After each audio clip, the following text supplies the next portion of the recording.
Now this particular car from 1984, love that body coloured grille there, is a pretty special car because in actual fact it was owned by George Harrison.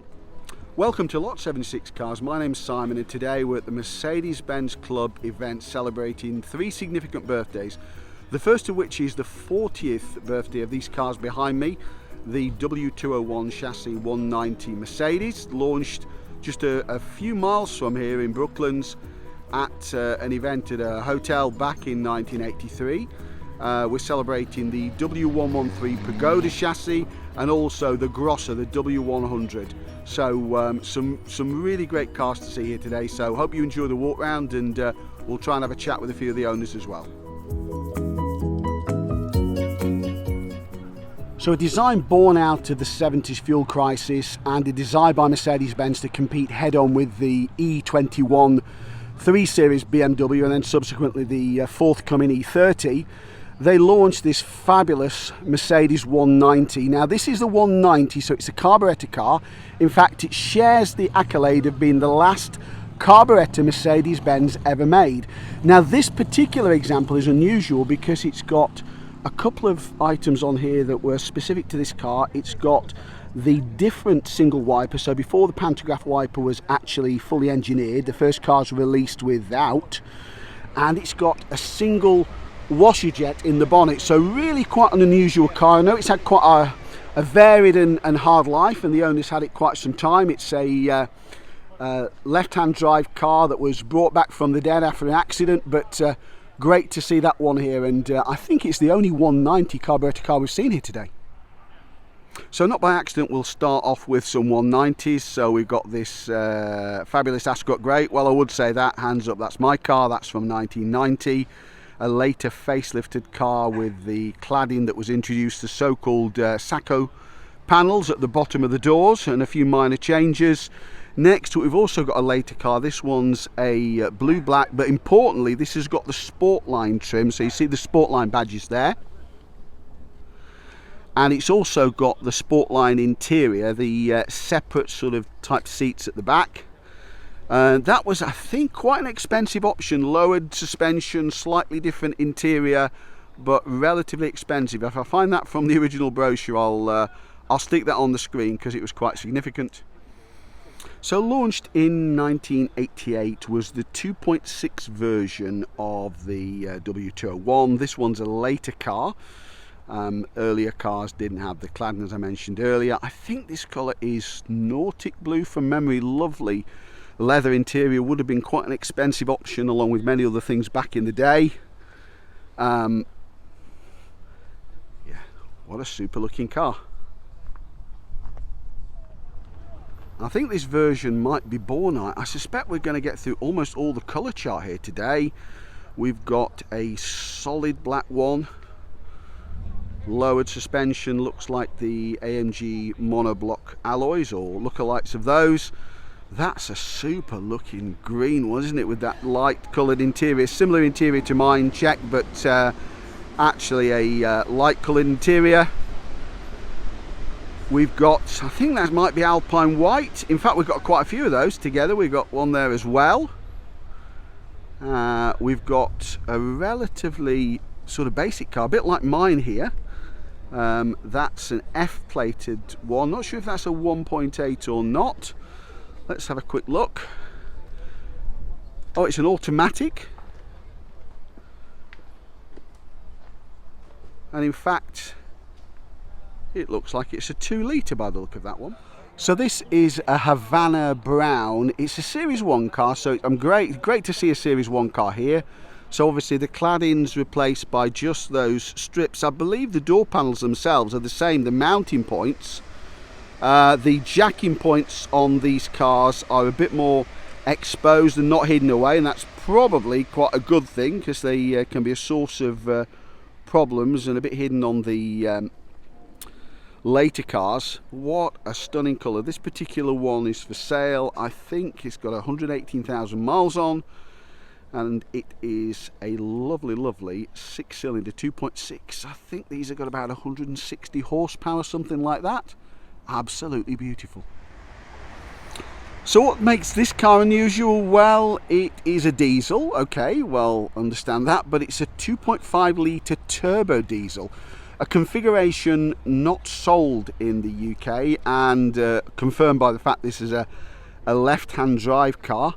Again, you know, relatively similar look to many of the other cars, so it would take an anorak like myself to actually spot that one. But yeah, it's a 2.5 litre turbo diesel.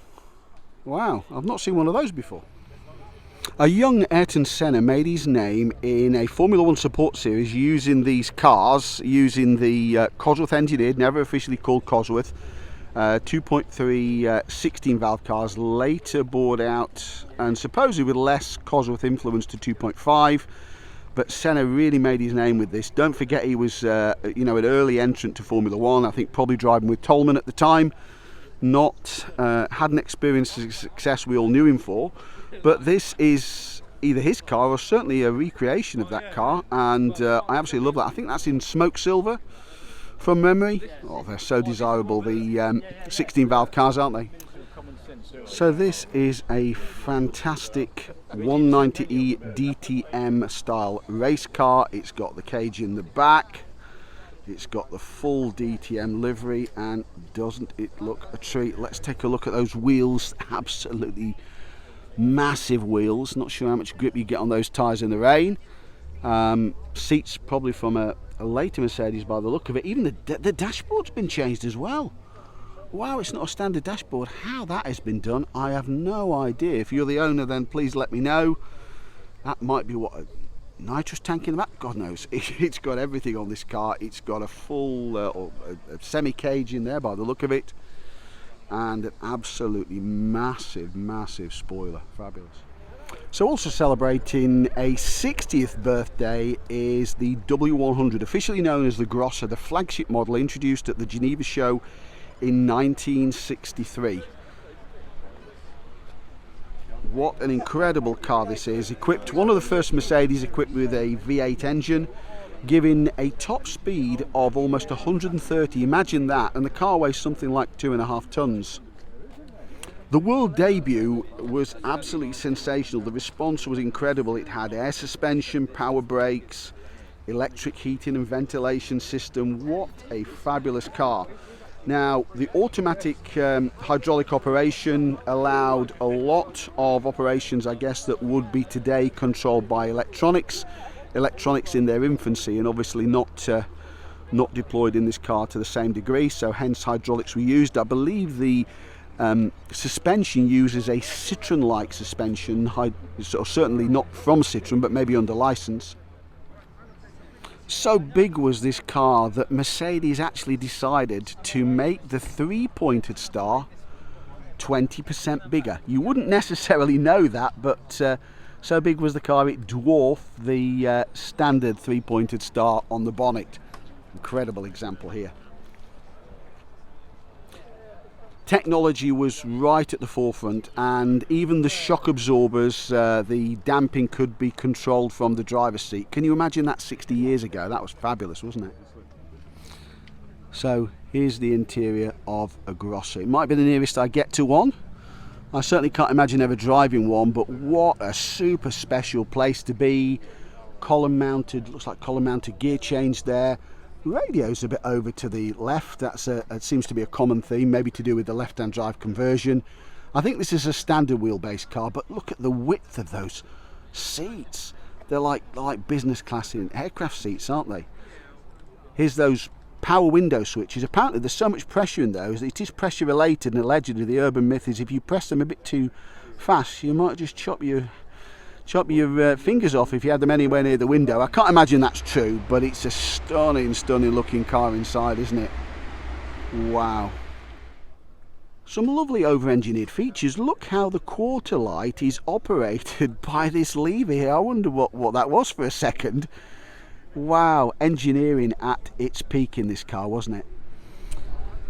So this car was driven by some pretty important people and a few dictators in there as well. Apparently Nicolas Ceausescu had one, Leonid Brezhnev had one, even Papa Doc Duvalier had one. Thankfully there were more celebrity owners of these who were a bit easier to stomach. We've got 3 of the Beatles. Only Paul McCartney apparently didn't have one. So thankfully other people included David Bowie, Coco Chanel, Eric Clapton, and Pope Paul VI apparently. Well, that must have been a hell of an owners club meeting, that's all I can say. Absolutely incredible cars. So this W100 is a bit more of a celebrity. Yeah, this particular one, it's got a white helmet in the middle of the car. What could that mean? It's got a novel by Jeremy Clarkson. Yeah, this particular car, this fabulous, I don't know if it's Cypress Green or not, it's actually been driven on Top Gear, and it looks from those pictures like it's been driven pretty hard. Wow, I didn't know one of these had been on Top Gear in the Clarkson days. That just shows you how fabulously attractive these cars are. Now, it would be remiss of me to, without me to say about the volume of these cars that came to the UK. Right-hand drive numbers of these cars, apparently just 273 were ever made. I'm not sure how many survived now. Parts are quite expensive for them. That technology was from the early days of some of the power technology I mentioned, power brakes, four-wheel disc brakes. But what a stunning looking, impressive car. You can see it might have made Rolls Royces from the same period actually look small. Wow, that is incredible. Unbelievably, also celebrating another 60th birthday is the W113 Chassis SL, also introduced at the Geneva Motor Show. That must have been quite an event. Only superseded in the early 70s by the R107C107 series. This is Paul Barak's styling masterpiece, the Pagoda roof, so-called Pagoda roof cars, and we'll take a look at that in a second. But this is absolutely glorious in, I don't know, Cypress Green. I don't know the correct colour, put it in the comments, but you know what, this is stunning. Just have a look at that fabulous period interior. It's 1966 right-hand drive car. They've not bothered to move the handbrake. Like many of these were automatic, but I'll come to that probably in a second. It's in beautiful, beautiful order. Extremely valuable cars these days, but you know what, that is an absolute styling icon, isn't it? So with this one, with the hardtop fitted, it's probably a lot easier to demonstrate to you why that roof was called the Pagoda roof. So look at that dip. Hopefully it shows up on camera, that dip in the roof. Might be better showing you from the back or from the rear three-quarters view how that roof dips down in the middle and how this unofficial Pagoda name came about. This one's stunning in this sort of just off brown type colour. Not sure about what it's called, but it's just... So this relatively late car, the W113, is a 280 automatic. We're going to get Larry to tell us a bit more about this car because he's had it quite a while, and like all of these, it's absolutely stunning. So I'm going to have a chat with Larry, who's got this fabulous W113 celebrating its 60th birthday, as I said earlier. Let's try and find out a bit more about these cars because they're really, really special. Larry, tell us about this absolutely fabulous W113. This is not quite 60 years old, is it? No, not quite. No, it's the 280 version, which was the last version produced. This is a 1970 car. I've had it since 2009. Done some work to it, and it's now in the condition that you see it. And unusually, it's an automatic, some were manual as well. Depending on the 280s, tended to be autos, didn't they? Yes, they did. I think the majority were automatic. And I read something about the fact that you've got quite a lot of cast aluminium parts in it, cast aluminium doors and things like this. So they sort of prevents them from rusting. They're sort of fairly rust-proof, are they? Well, I think, yeah, I'm sure it was done for lightness at the time. So it's the bonnet, the doors, the boot, and the soft top cover. Oh, fabulous! And have you travel far in this? You take it on long journeys? We've been all over Europe in it. Oh wow! Okay. With the W113.org club. Oh, fabulous! So watch out for the W113.org club. Yeah. If you've got one of these cars, I don't know how many are left in the UK. There can't be many official right-hand drive cars, really probably quite expensive back in the day with purchase tax. Oh yeah, I think they were 2 or 3 times the price of an E-Type in the day. Wow. So yeah, most of the cars went to America, of course, so they'd be left-hand drive. Okay, fabulous. Well, thank you for talking to us, much appreciate it. Okay. Thanks very much. Cheers. Thank you. So these cars were glamorous and expensive back in the day. Putting it in context with import duties, they were twice as much as a contemporary 4.2 E-Type.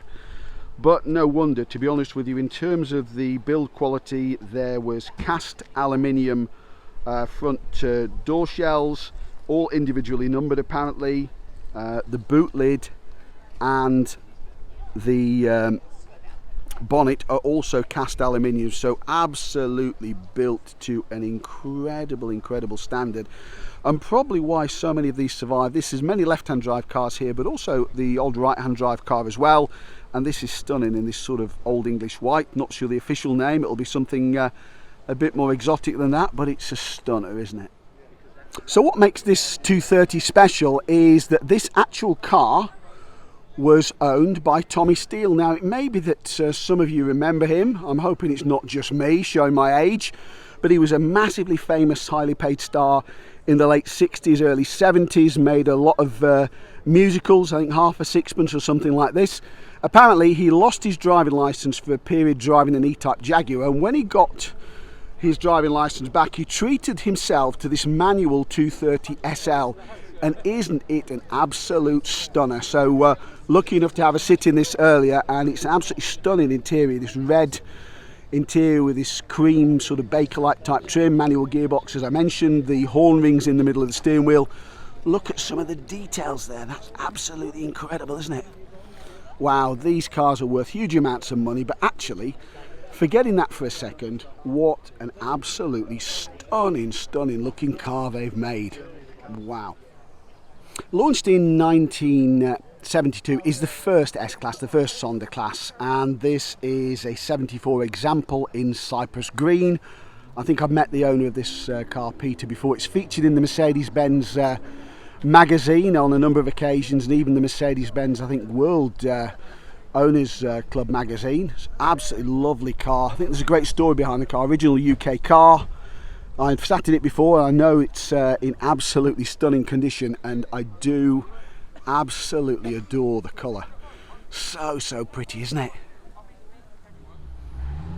Introduced in 1979 to great acclaim was the W126 chassis, the second generation S-Class. S standing for Sonder or Special Class, and that makes a lot of sense when you see these cars. This is a later facelifted car with the body cladding, which is lovely. Next to it, we've got a real unusual one. Now, I've seen this one, I believe, already somewhere else on YouTube. I think this belongs to Dan's Benz because it is a British Columbian, former British Columbian S-Class W126 with a difference. So the headlamps sort of mark it out as a car that was supplied originally outside Europe. Interesting, look at those marker lights there. We've got the yellow fog lamps in there as well. Absolutely stunning shade of orange. But we need to look round the back to demonstrate exactly what's different about this car, because in actual fact it's not a petrol, but it's a turbo diesel, and we didn't get the turbo diesel until much later in the S-Class. That is absolutely one-off car and a one-off colour as well. Now, I'm pretty sure this is beryl blue, but I know it's a W126 chassis SEC, the coupe version. Very pretty. Supposedly the designer Bruno Sacco's favourite car, and allegedly, I haven't checked it, but they reckon he's still got one in the garage. I'm not sure how well it shows in the shade here, but the colour is absolutely stunning.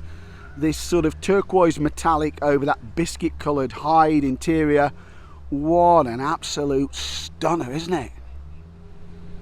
So going down the rows here, we have quite a few of the later cars, another SEC. I'm drawn to that absolutely stunning green one. Not sure what the official colour is for that one. Willow green maybe? I'm not sure. Put it in the comments if you know better than me. Long wheelbase cars looking at this. Looking at the size of the rear quarter light. Another SEC, I think this is Havana Brown. This is on air rides, and this one looks like it's actually been low riding. Well, it certainly looks the part, that one, doesn't it? What a stunner. Those wheels, actually, that looks really, really tasteful, doesn't it? I'm not really that keen on modified cars, but this one could well float my boat.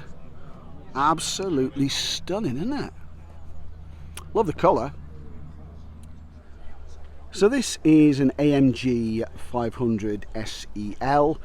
This is back in the day when AMG themselves were only a converter and not necessarily affiliated into Mercedes. Now this particular car from 1984, love that body coloured grille there, is a pretty special car because in actual fact it was owned by George Harrison. Apparently he had this car for 16 years, which is the longest he'd ever actually had a car. Incredibly expensive car back in the day, even without the body kit fitted. As I say, love that body colour grille. They just sort of works on certain colours, doesn't it, on black cars and things like this. Wipers on the lights.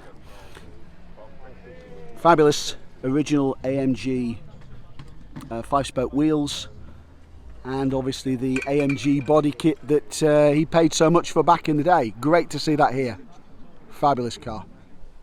Now I do like the R129 SLs. They represent incredible value. I do like the early cars with the contrasting coloured lower trim panels. This is unusual because it's a 300 SL, but it's a 24 valve, and I think the 24 valves are relatively thin on the ground. I think the 300 and the 324, like this one, were replaced by the 320, and I know later cars had a lot of issues with wiring, but I think the early cars, to me, I think are closest to what the designer intended originally with that contrasting trim.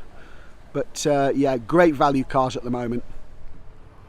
So riding on 22-inch rims, believe it or not, with 265/30 tyres is this fabulous Maybach. Now this was Mercedes' attempt to go really upmarket. Before Maybach became just a trim level in recent years, they went all out to produce something which was absolutely sumptuous inside. I mean, look at this. Let's take a look in the back. Yeah, there's no shortage of legroom there. I think we may have seen this car before. Not worth a huge amount of money. That may change in time.